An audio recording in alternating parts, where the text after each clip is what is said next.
Hi, hello. I think we're back again. Yeah. Okay, sorry about that. Thank you for your patience.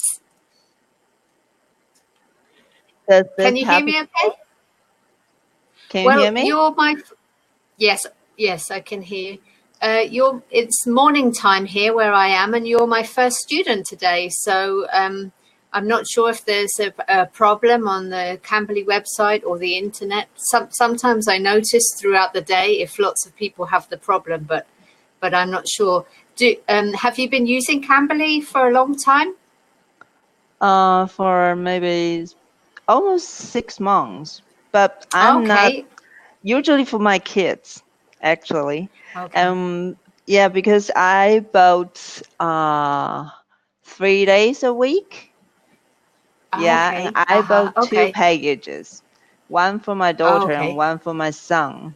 And my son thinks 3 days are too much for him. So sometimes I need to, use 1 day. Yeah. Okay. And are they using Cambly Kids or Cambly? Cambly. If they're using Cambly Kids, I can share the days with them. Yes, yeah. And how old are your children? I'm looking at a photograph of them now. They're gorgeous. They look similar ages. The photo is like it was taken like 2 or 3, maybe 3 or 4 years ago. Okay. Yeah. Okay. And now so they're big enough. my girl is 9 and my son is 7. Okay, that's nearly the same as mine. I have 2 boys. One is 10 and one is 7. So yeah, they're getting a bit more mature now. Finally, yeah. They look yours look very small in your picture. Yeah, they look much younger. They were cute when they were the age. Okay. So you have 2 kids as well. That's right. Yes, 2 boys. Yeah. And are your children being raised bilingual? No. No. Not bilingual. And what's your? What's my purpose to learn English? No, sorry. I was going to say, what's your mother tongue, and what's the language that you speak at home with your kids? Chinese. But Mandarin. I'm Taiwanese. Okay. Yeah, Mandarin. Okay. Yeah. Okay. Sorry, did you say you're Taiwanese? Yeah, I'm Taiwanese. Okay. And what's the majority language in Taiwan? What language did you grow up speaking? Actually, I grew up speaking Mandarin, but but it's difficult, It's like Taiwan was the colony of Japan a long time ago. So the people on this island spoke Japanese and Taiwanese at that time. And then when Chinese government came here, 1949, and then they forced everybody to speak Mandarin. And they, like that. So I can speak Taiwanese, but not as good as Mandarin. Yeah. Okay. So yeah, thanks for explaining that, because I never understood. I know it had some sort of multilingual history, but you're saying really Mandarin is the majority language for most people. Okay. I'm always interested in how children are growing up learning different languages. So Cambly Kids, Cambly is the first exposure to English that your children have had? Oh no, I read some English stories for them when they were at the age you saw in the photo, and I let them watch some the cartoons, from like a British cartoons or American films, things like that. Yeah. So they've had exposure from quite young. Yeah. And how did you learn English? I learned English in Taiwan. In Taiwan. Okay. In the school system, or yes, did you learn as an adult? Okay. Yes, in school system, but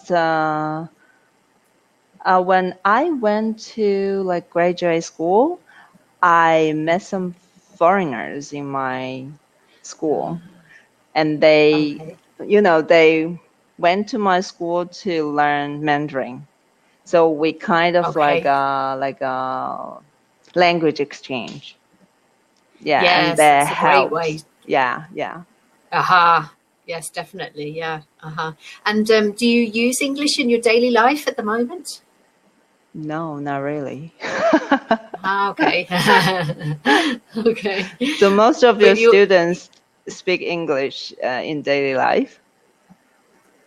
No, a real variety. My next question is, why do you want to practice English? Because some people want to practice for work or specific travel plans, or because they are in contact with family members who speak English. Everybody has a different reason. Yeah, that's true. Mm-hmm. What's your interest? What's your reason for wanting to speak English? I think I like learning languages, and I think I want my kids to learn English as well. So, they will question you if you are not learning. Yes. Oh yes. And say, why do I need to learn this? If you don't speak English, you don't read it, and you can't. Yeah. So. Yeah. Okay. Yeah, but I'm enjoying the this learning process myself. Yeah, and I hope I can make it fun for my kids as well. Because in Taiwan, our English education is not that good. Because we spend a lot of time on reading and writing instead of speaking and listening. So a lot of people cannot communicate actually English in daily life. Yeah. Yeah. And of those 4 skills, you mentioned the 4 English skills: reading, writing, listening, speaking. What do you think is your strongest? You mean me now? I think reading, maybe. Reading. Okay. Still, because I was trained to read from since I was a kid. Yeah. Okay. And do you feel like you have a balance in the skills, or do you feel like reading is way stronger than listening and writing? I think I'm getting balanced. Yeah. Okay. Now. Yeah. Because I have some friends, to practice, to speak with. I use this platform to speak with tutors, and I read the books for my kids. So, yeah. Okay. Yeah. Talking about the books, you wanted to ask me about some vocabulary. Do you want to go ahead and give me your questions? If you have them. I'm actually reading Harry Potter recently. Oh. Yeah, but it's a little bit. Yes. I think it's a little bit difficult for my kids now, and my daughter. She is she's scared of the things in the movies, like the Voldemort's face, and But we had it. But I like the book very much. Yeah. Have you read the Harry Potter this novels? Well, our experience is similar. That at first we tried to watch the movies, and my children ran out of the room screaming and were too scared. And then I gave my I gave my oldest the book when he was about 8, and he wasn't interested in it at the time. He liked other kinds of books. And then when he was 9, he tried it again, and oh my God, he absolutely loved it. And then I had to buy the entire series, and then he could not stop talking about Harry Potter, and he's 10 now and still completely obsessed with it. Loves it, really loves it. I have never read it. You have never read it? Yeah. No. They are lovely. Yeah. I've seen some of the movies. Oh, okay. Yeah, but my kids, they're reading ability is not as good as, native speakers like your sons. So it might be a little bit difficult for them to read. But my daughter, her listening comprehension is good. I think she can understand probably 70% or 80% of the content. Oh, great. Yeah. But she cannot identify the words that well. Yeah. And you should tell her as well, and your son, that 70% is great, that it's not important to understand every single word. Just try to enjoy the story, because that's how it is for monolingual readers. Children reading in their own language don't understand every single word, but hopefully the story grabs them and gets them really interested, and they start to learn vocabulary by being exposed to new words. So have you asked them to read on their own, maybe easier books in English or in Chinese? Do they like reading? Yeah, they enjoy Chinese reading, and I don't need to ask them to do that. They would, when they come home, they will pick up their books and they just start to read. But English, I need to force them to read English because it's hard work for them now. They can't really enjoy reading because their reading is really slow. So far. Yeah, my kids grew up speaking Spanish, but I insisted that they read in English. And in the beginning. But you are British, right? That's right. Yeah, I'm in Costa Rica at the moment, in Central America. My children are growing up bilingual, but I'm their primary influence in English. So their school is Spanish speaking, and the television is Spanish, and everything is Spanish. So I try to insert more English to keep it balanced. But do you speak English with them? Yes, always. Yes. Yeah. Oh, yeah. But I'm really their only influence. So I'd need to try to compensate that with reading as well. Because if it's only mum speaking English, I don't think you can learn a language from just one person. You need a whole community. That's true. To listen to lots of people. Yeah, but they struggled a little bit at first with English, but I tried to ask them to read 10 minutes a day in English, which is very short. Yes. Very simple books, and we built up. Do you need to ask them to memorize the vocabulary? Do you need to teach them phonics or things like that? No, that's true. No, a little, yes, actually a little bit of vocabulary. No, I didn't need to ask them, but phonics, yes, because they grew up listening to English, but no child grows up knowing how to spell or how to write. Even English students learn that at school. But we started with really, really simple books. Like I have one here, like these ones. Yeah, biscuit. I can read. Yeah, we have that too. They have different labels of the books. Okay. Yeah. Exactly. Yeah. We went up the levels. And by the time we got to level 3, then we switched to kind of the more interesting story books, like a chapter. But books. I think, I think once they get to level 3, they're kind of ready to read chapter books. But yes, we started from 0. Very basic Bob books before those. I don't know if you know the Bob books. Wow. They're also like second language books. Yeah. So you need to spend a lot of time practicing, reading and writing and things like that with them every day. Well, they spend 30 minutes before going to sleep reading. So they get ready for bed. And then they spend half an hour in the bed reading, and then it's lights out. And now they really enjoy reading. And if the book is really good, they always say, no, I need to finish the chapter. Not yet. And they want to stay up reading more. But that I think is a good habit. Has helped. Yeah, it's helped them a lot.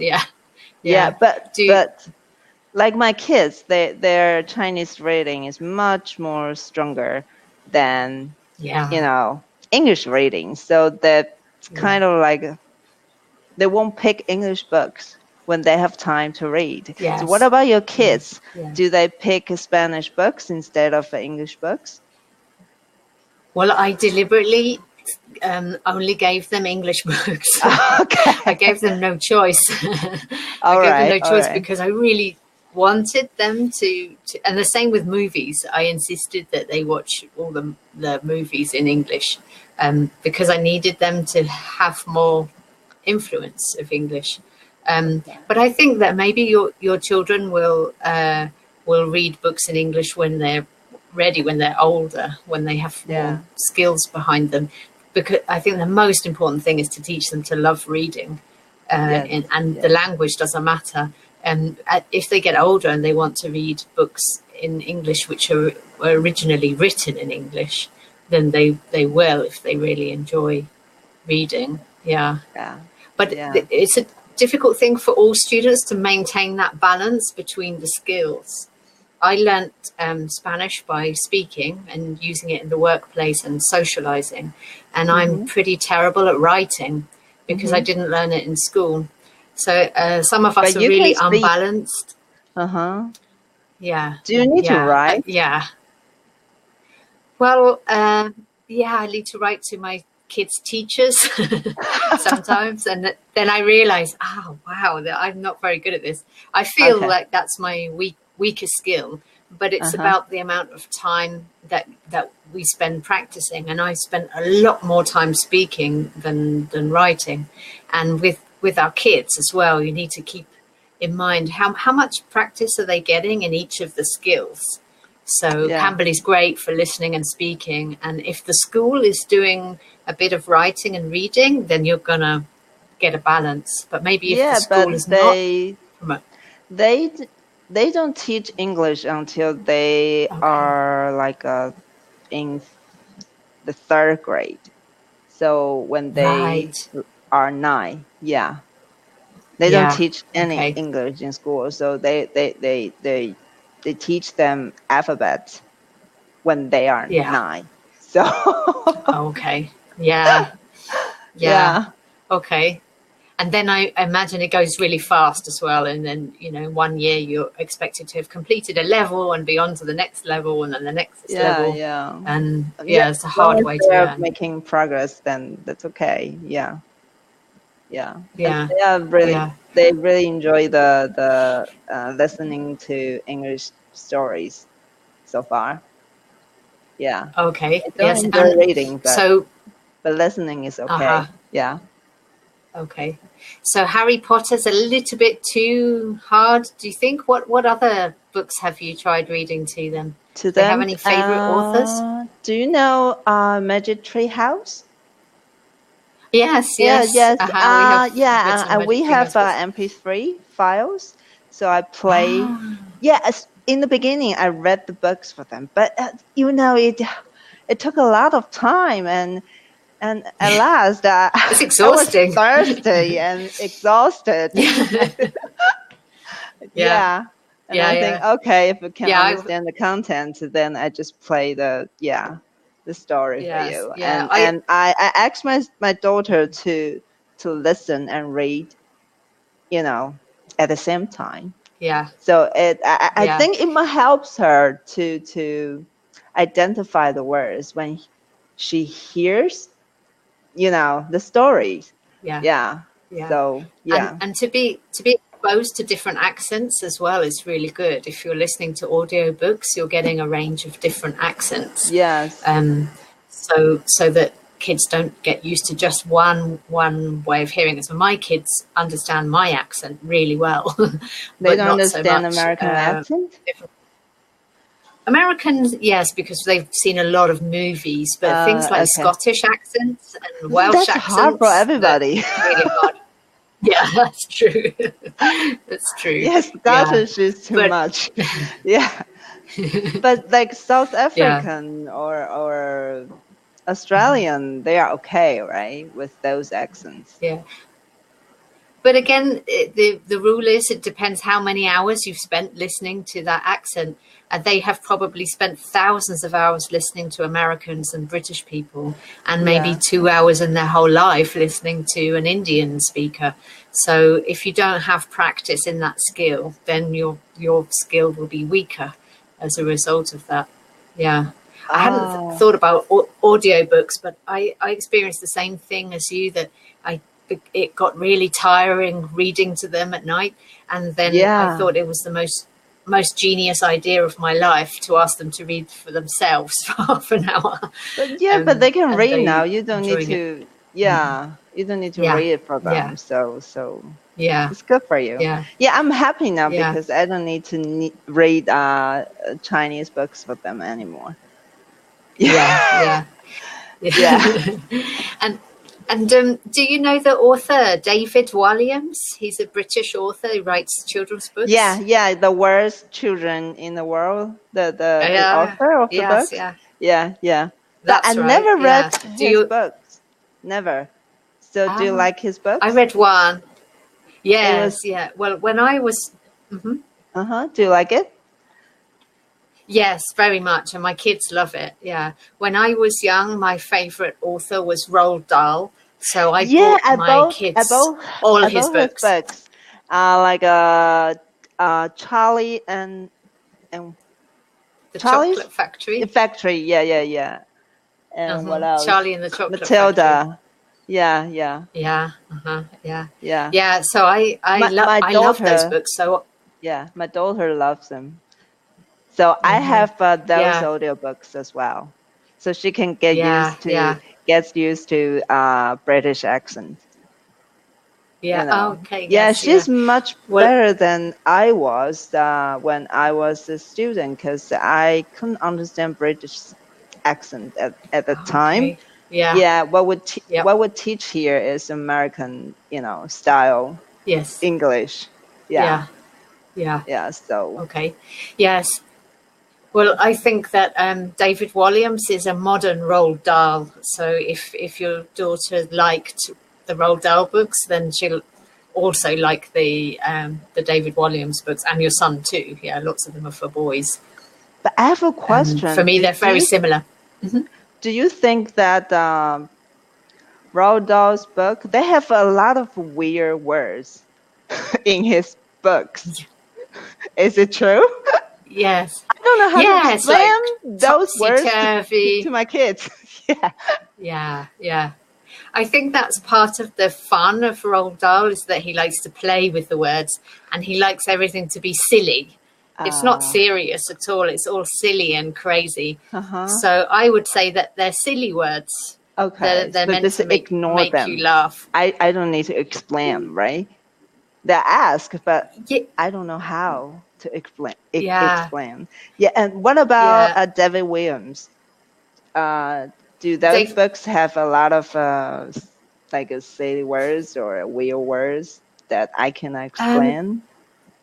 I've only read one. Okay. So I'm not sure about them, but I don't think so. Okay. It has a lot of jokes, and jokes are always difficult to explain in a second language. Yeah. And it also has a lot of British cultural references. So my kids struggled with some things because they didn't know that in England that's the way you do it. Yes. So I did have to explain a few things like that.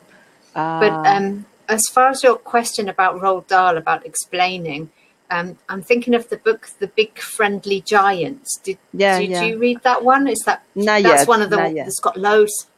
Oh, okay. Well, that one's got a lot of silly words in it that are said by the giant because he makes mistakes. Okay. So he's a really nice, friendly giant, and he's not very intelligent. So he gets things mixed up, and it makes the character likable. So in that case, I would say I would explain that he's made a mistake. That's not how you say the word. He's got it wrong. And the real you're word gonna is be this. good enough in English to explain those, words or a plot in the books. Do you know there's a book series called Amelia Bedelia? It's a children's book. Okay, I'm gonna write it down. And the girl Amelia Bedelia, she uses phrases or vocabulary in the wrong way to make, it's kind of like a joke, but my kids cannot get it. What does it mean? Like that. Yeah. Well, I think the nice things about Roald Dahl and David Walliams is that the quality of the writing is so good. There's something for everyone. So the jokes some of the jokes are for the grown-ups, and the children don't understand them. But still, the plot is really, really good. The characters are really, really good. And the suspense. Yes. Yeah. And it is worthwhile always reminding children that you don't have to understand every word to enjoy it, and just ask them, which part did you enjoy? Which part did you like? As long as they liked some of it, then it's worthwhile reading it, and they can always read it again when they're older, when they understand more. That's what I think about how it works. My daughter heard the story, maybe the second book of Chronicle of Narnia. The Lion, Witch, and the Wardrobe. And actually, the book is really difficult, but she says she can understand the story. But I don't know how much she can understand, but she says I can tell she enjoys the story, but I think that's good enough. Yeah, exactly. Yeah, you got to make them want to keep reading, so that when they get older, they teach themselves by reading as much as possible. Yeah, but I can understand that because it's a really cool story. It's got a magical wardrobe, a fantasy land, a bad witch. Yes, and a kingdom in a wardrobe, and witch and things like that, and magic. Yeah, very cool. Yeah. So So I think, as long as there is some parts of it that you like, you don't need to understand every single word. But yes, the classic books are often harder because of the language. Also, Alice in Wonderland is a fantastic story, but the language is quite hard because it was written, it's not a modern book, it was written a while ago. And I thought that my kids would struggle with that. And they did ask me loads of questions. What does this mean? What does this mean? What does this mean? Yeah. But they wanted to keep reading because they wanted to find out what happened. Because it's such a cool, crazy story. Yeah. Have you tried that one, Alice in Wonderland? Alice in Wonderland, we tried children's version. Not the original one. Okay, that's a great idea. They know the story. And I know there's a drama on BBC Learning website. So I can download the audiobook. It's like it's like drama. The people talks inside and Okay. Yeah, they can hear And what's your opinion on watching the movie versus reading the book? Do you have any rules about it in your house? Actually, I let them read more books than watching movie, because we don't really have a lot of time, because I need to go to work, and when we come home, they need to do their homework, and then you don't really have a lot of time for watching movies. And then I say, if you behave well, then maybe on weekends when we have time, when we, then you can watch movie, but only English movies. Okay. So when you watch TV or watch movies, you still need to think. Yeah. Yes. Yeah. It's educational. Yeah. Well, in my house, we have a really strict rule here that you can't watch the movie. If there's a story that's a book and a movie, you have to read the book first before you can watch the movie. Yeah. So for example, a lot of the Roald Dahl books, there are movies now. there's the BFG and Charlie and the Chocolate Factory. So I insisted that they read the story first, and then when they've read it, they can watch the movie. Oh, then because you I can think try. Otherwise, yeah, you can try The Invention of Hugo Cabret. The book is really good. Okay. It's really good, and okay. it has a lot of pictures inside, which is drawn by the author as well. Okay. It's a big book. I can show you, but I don't know about the connection. It might crash. You held it up at the beginning. Yes, it looks lovely. Wow, it's a big book. Yeah. There are a lot of pictures inside. Oh, so yes. Oh, that's beautiful.